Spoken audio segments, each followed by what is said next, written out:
Hey guys, welcome back. I hope you're having a great day. Today's Friday, end of the week. Obviously, we got the weekend coming up here. We got some news from Argo is going to be providing their Q3 numbers on Monday, along with, I think, Bitfarms. Then we got some news on Frank Holmes from Hive tweeting about an article about them. Then we got Bitcoin news and Ethereum news. Ethereum's reaching all new highs. So obviously next week is going to be a busy one. We got a lot of companies providing their Q3 earnings. So if you want to stay informed on all that stuff, make sure you subscribe, hit the notification bell, and that way you guys will get notified when I provide these video updates for you guys. So let's get into the stories here. So first story is Argo Blockchain announces notice of Q3 2021 results and conference call. Announces that the company's third quarter 2021 financial results will be released after the close of trading on NASDAQ on Monday, the 1st of November. Argo will host a conference call to discuss its results at 8 a.m. Eastern Time. On Tuesday, November 2nd, 2021, the live webcast of the call can be accessed via the Investor Meet Company platform. So here's what I got for Argo right now for Q3. If we're looking at it, these are kind of my estimates as far as when the miners are coming online, when they're going to be possibly earning. So I think, I probably should make this 3 months here because I think this, if they got them all in, but we'll just leave it as it is right now. So right now I have them at 37.2 million. This is in USD dollars. So we'll have to see how close I'm to that number or how far off I am on that number. So we'll just keep an eye on it on Monday when the results come out, and then we'll post a video probably on it on Tuesday sometime, or either Monday night or Tuesday morning sometime. Let's take a look at the next story, which is from Frank Holmes. So Frank Holmes tweeted, Hive Blockchain outperforms crypto miners as Ether reaches all-time high. Shares of diversified crypto miner outperform peers as Ether hit a new record high on Hive. So if we look at the story here, the story is Hive Blockchain outperforms crypto miners as Ethereum reaches all-time highs. So shares of diversified crypto miner outperform peers as Ether hit a new record. So Hive Blockchain, which is among the largest publicly traded crypto miners of Ether, outperformed its peers after the price of the native token of Ethereum climbed to a record high. We'll get into that here shortly. So Hive shares rose almost 3% at 10 a.m. in New York, while its peers, which predominantly mine Bitcoin, were mostly flat to negative on Friday. And we'll look at the stakes as well on all these. Among the publicly traded companies, the Canadian miner is most exposed to Ether mining and also mines Ethereum Classic and Bitcoin. So Hive had about 63 million of Ether, which is 77% of its digital currency holdings on its balance sheet according to June 30th quarter results filing, but we've had some updates on that since then, so we know how much they're actually holding more than that. I think right now they're at 25,000 last reported on Ethereum tokens or coins. However, the miner said on Friday that it's investing more in Bitcoin mining, ordered another 6,500 Avalon. This is actually old news. This is from 8 days ago when Hive provided this information to us. They're just, I don't know why some of the companies are picking it up on it. The new order will push Hive's Bitcoin mining capacity to 2 exahash, which is what we know already, along with December and 3 exahash by March of 2022, which is all good things. Hive has gained 92% this year, while Ether has surged about 494%, and Bitcoin is 108, which leads me to believe that Hive is quite undervalued right now, based on just Bitcoin alone. But if you account for Ethereum, they're obviously mining a lot of Ethereum, so I think the price should be much higher from where it is right now. Next story that we have here is on Ethereum. So Ethereum price hits new all-time high after Altair upgrade. So we had an upgrade last, I think it was yesterday, I believe, and we had the update. So the price of Ethereum, the second largest cryptocurrency by market cap, has spiked over 10% in the last 24 hours to secure a new all-time high just 2 days after eclipsing its previous record. The new all-time high for Ethereum is 4,416.05 cents, according to data from CoinGecko. But yesterday, the network underwent its third upgrade in 7 months, bringing Ethereum 2.0, a faster, more secure network, one step closer to fruition. And hopefully we can get rid of these exorbitant gas fees on the network right now. They're just out of control. The price of the asset has also benefited from an August network upgrade, the London hard fork, which instituted a deflationary mechanism. Instead of paying fees to miners who currently process transactions on the network, users now pay a base fee to the network, which promptly destroys it.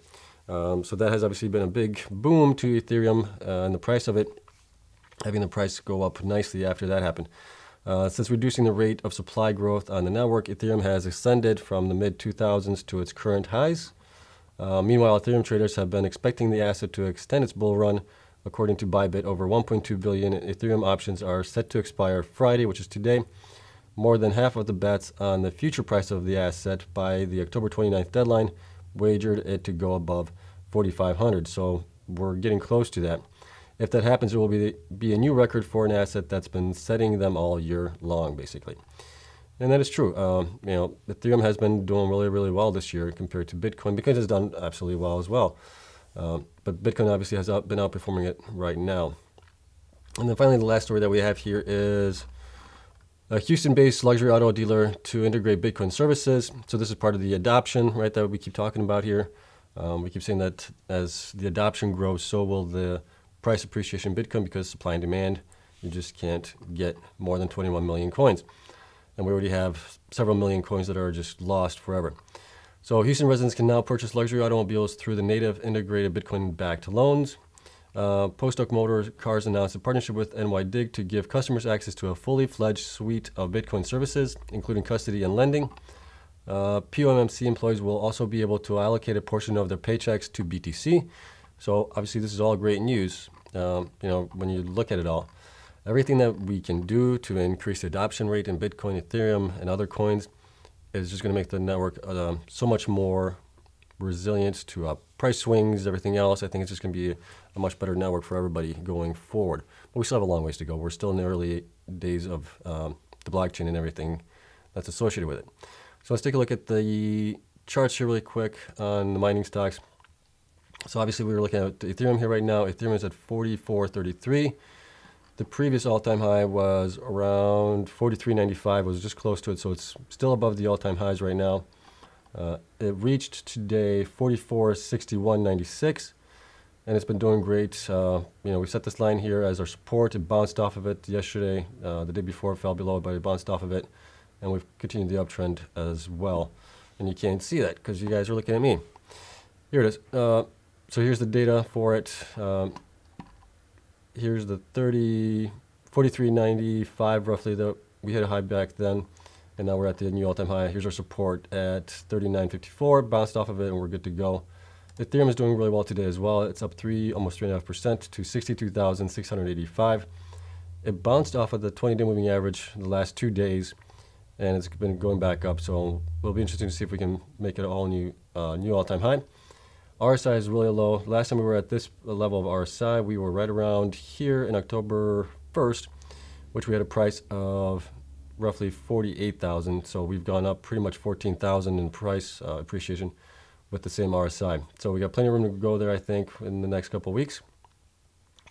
Let's take a look at really quick. Cardano. Cardano is now trading at our new support, which is 190, and our current resistance is going to be 213 roughly. It is going to be trading in this channel to see if it can break above it. Obviously, we touched it many times here. We fell back down. So that's one of the things. The more times you touch a line, the more likely you either go above it or go below it. Hedera Hashgraph is up 5.5% right now, if anybody's interested in that one. It is still trading in this kind of pattern here. We may have a bull pattern coming up here in the next couple of days that it might break out of that. Dogecoin. Doge is up to 28.85. It's been battling with Shiba Inu for supremacy as far as market cap goes. So they've been battling it out the last 2 days to see who can maintain that market cap higher. And then we got Litecoin is at 194. Shiba is at 7,200. So Shiba's kind of pulled back a little bit. And then we got Solana is at 202. It's obviously pulled back a little bit from its highs, but it also bounced off the 20-day moving average, which is a good sign. Stellar is at 35.73 right now. It is trading between the 20-day and the 50-day moving averages. We'll have to see if it can get above that 20-day again and continue to run up higher. And then let's see, who do we got here? Let's take a look at the mining stocks. So Argo is at 122, which is the English pound. So it's 1 pound and 22 pences, which is like $1 something in US. Bitfarms is at 544, so it's up 2.84% on the day. It's looking good. Hive is obviously up 4.61%, so it's doing better than Bitfarms. But HUT is killing it again. HUT is up 8.36% on the day, and then Mara is up 4% to 52.43, and Riot is less than 1%. And Riot is kind of in no man's land right now, not doing anywhere near how the other miners are doing right now. DigiHost, for some reason, my data over here is missing. I have to look into that one. And then we got CleanSpark. CleanSpark has had a tremendous run up here in the last, almost a month here. It's just been going straight up like crazy. It's at 2067, which leads me to think that the price is getting close to being fair valued. It's no longer being undervalued, and we'll look at that in tomorrow's video when we do the weekly Bitcoin and miners comparison video. So we'll see how that does. And then we have CBTC. I don't think anybody's invested in that one, but that one's just there for now. So obviously, interesting week coming up next week. We'll have to see how things end up as far as where Argo ends up, Bitfarms with their Q3 results. And then we'll look at also the mining comparison to Bitcoin for this week, see how everybody did compared to Bitcoin. And we'll post that video tomorrow. But yeah, let me know what you guys think about Argo. Obviously, where do you guys think they're going to be with the numbers? And then also, do you guys think that the Ethereum reaching the all-time highs is going to help out Hive Blockchain with their numbers into Q4? I guess, well, theirs is going to be Q3 because they're like a quarter behind or something like that. But theirs are going to be Q3 for October through December. So that's all I got for you guys. Hope you guys have a great day. Hope Ethereum keeps going up higher. You guys have a great weekend. Video coming out tomorrow on the Bitcoin miners comparison. And we'll see you then. Until then, have a great day.